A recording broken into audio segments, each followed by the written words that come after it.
j'ai décidé de vous parler du stress. Et à la fin de cette vidéo, tu comprendras pourquoi tu stresses autant, pourquoi tu procrastines, pourquoi tu t'angoisses.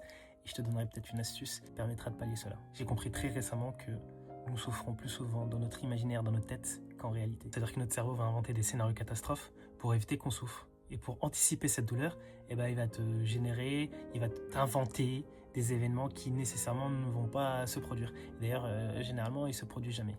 Le problème, c'est que ça peut impacter énormément de pans de ta vie, que ce soit d'un point de vue professionnel, sentimental, amical, peu importe.